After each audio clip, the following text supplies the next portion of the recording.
What's going on, guys? I wanted to talk about Black Myth Wukong in the entirety. Like, I only touched base on it because I played a little bit of it, and while I still thoroughly enjoyed it, it actually is one of my more favorite games. I'm not going to say my favorite. Like, it's not top 10. It's still a good game. I'll probably play pretty frequently because the fact it's actually an easy Souls game. Let me say Souls with quotation marks because I know Soulsborne players, like hardcore ones, are going to like piss themselves getting pissed off that, oh, that's not a Souls game. How dare you compare it? It's not a Soul. Look, it's pretty close. Might as well call it a Souls game. It's difficult. They have side quests that are done the same. There's no map. A bunch of stuff that kind of coincide with what a Souls game is like. We'll call it a cross between Neo, which is a Souls-like game, and Soulsborne actual games. It's pretty well respectably in that area. I'd say closer to Neo because the chapter select is almost exactly like Neo's mission options, which I think Neo's still far superior as far as a game and bosses, stuff like that. One thing they tried to say was you will get into a boss battle roughly every 15 minutes. That's not too far off. It is, unless you're an idiot like me and you get lost a lot, yeah, you'll probably run into them every 15 minutes. And there is missable stuff that will make you get locked out of missions. But if you do everything right, you will actually beat the game and get the secret ending. Now, I'm going to let you know there is some spoilers that is definitely going to be coming up. And to top it off, this is not so much a review as much as this is going to be me just talking casually about it and how I feel that people that are of the casual nature may or may not want to buy it. And even though this is not a review, I'm going to have an arbitrary bullshit number at the end of the video just to be an asshole. So I'll go ahead and get into it. The casual gaming audience that's not very big on Soulsborne games, I'll say this is a dip your toe into the shallow end of the pool type game. It is going to be significantly, and this is coming from a casual player that's not that good at Souls games. I brute force every game that I have played, and I literally, instead of quality and dodging and doing everything you're supposed to do, I quite literally just go through, fist in the air, just pummeling the enemy and going for quantity. I will die a billion times before I give up because I hate myself. But if you can probably get the dodge system down, it is significantly easier to play than pretty much every single Soulsborne game because it is quite literally easy. Almost every boss, once I got a lot of it down, didn't take me too many tries. It was actually fairly easy. I didn't get stuck like I have in Elden Ring or Dark Souls where I needed to take a huge break. I think his name's Erlang, whatever. He's the only one that gave me any difficulty, and I will get to him here in a minute. I'm not ashamed for what I did. But basically, the introduction to it is pretty simple enough. The bosses, the first mini-boss, you're supposed to technically skip because they figure it will be too hard for everybody. So that's what the cicada thing is for, so you can just skip it.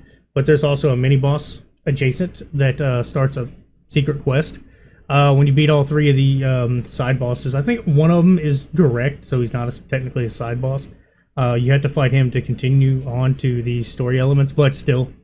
Once you do one secret mission of each, you get a piece, a piece added to the mural. All the secret areas add to this big mural towards like chapter 3 or 4.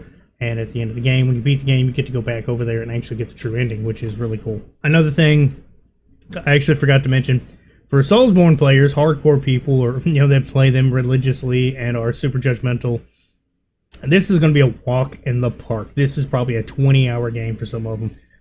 It took me roughly 50 hours. That's including offline, like quite literally just power leveling. And I say power leveling, I'm using that very loosely.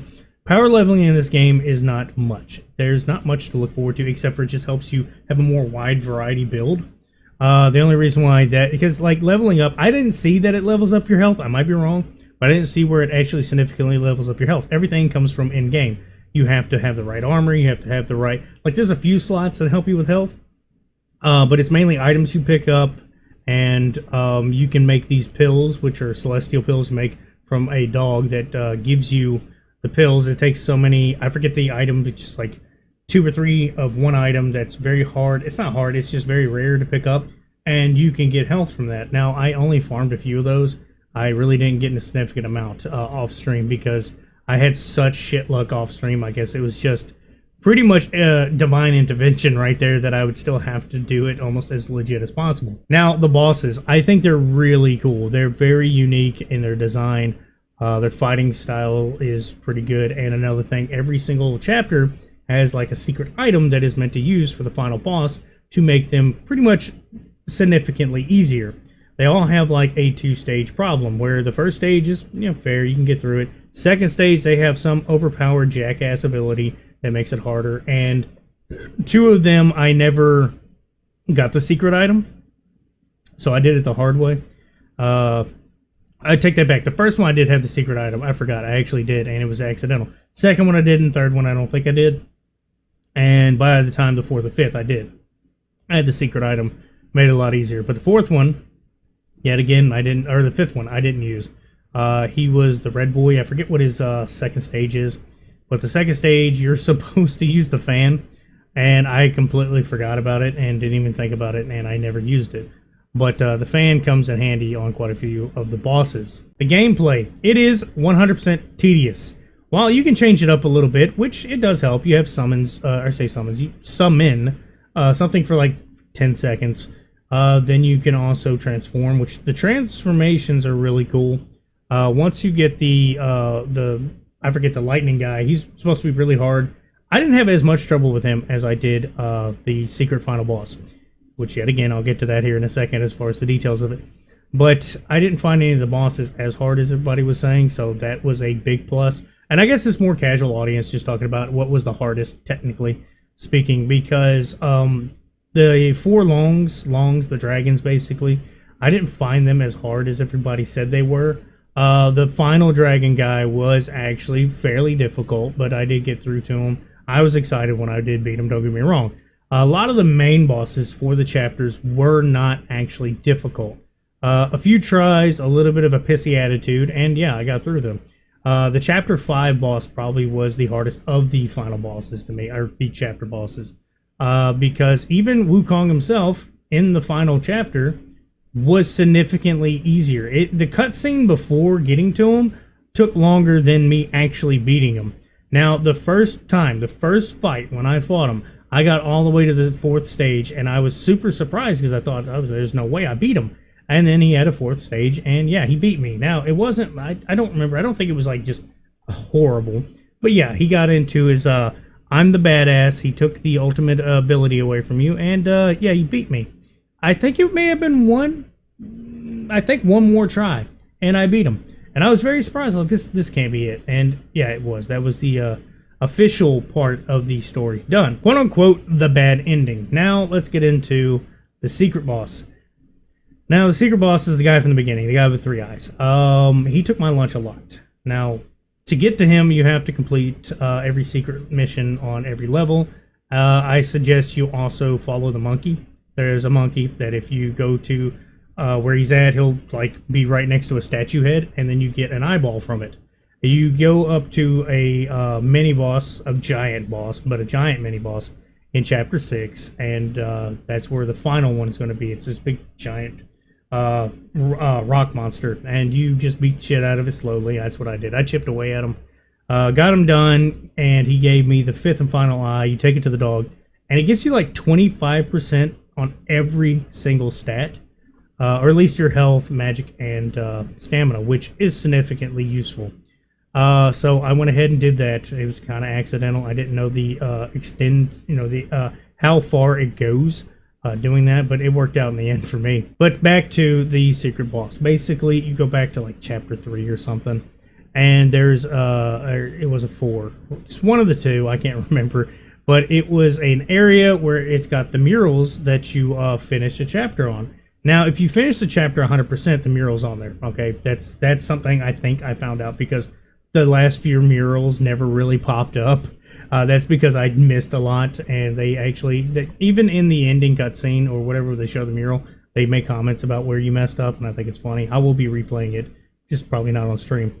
But once you get all 6 chapters done and you do these side quests and stuff, it will open up, the little monk kid is there for you to go in.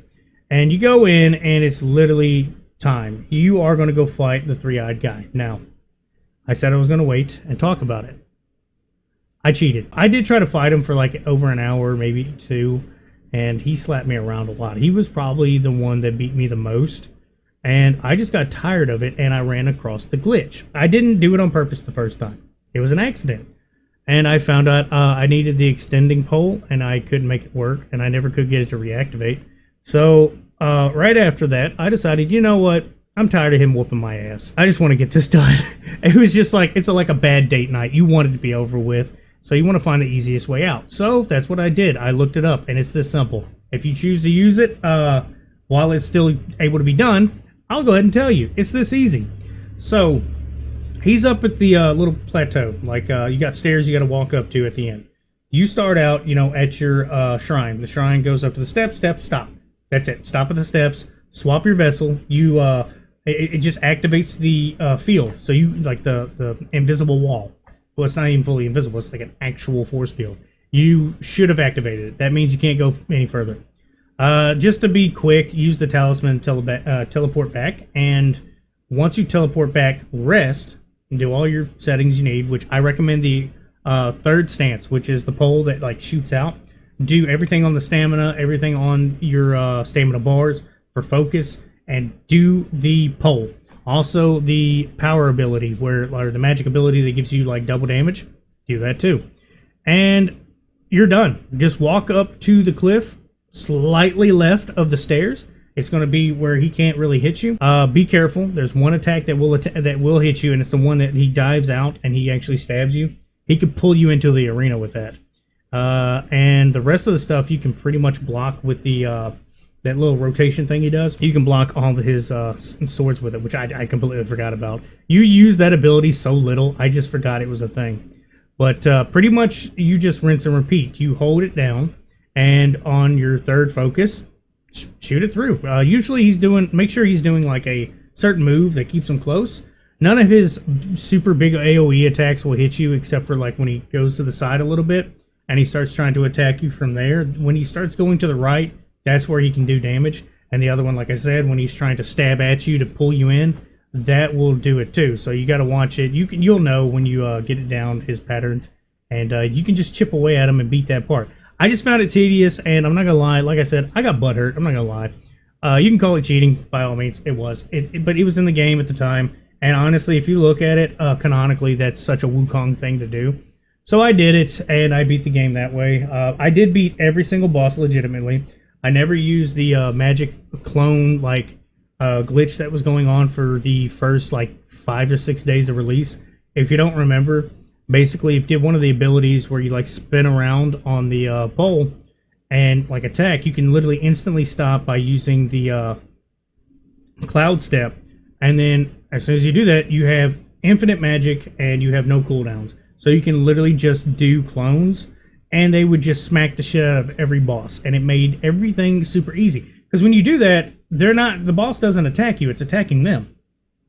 Do that with every boss, you win. So yeah, time for the arbitrary number. I have to say, it's closer to a 7. Mainly because it does get repetitive.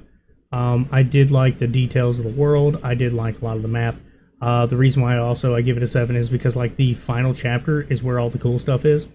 And unfortunately, they take away the most powerful ability you have, even though you should realistically have it at the end of the after the end of the game. It's arbitrary that they take it from you, but they do.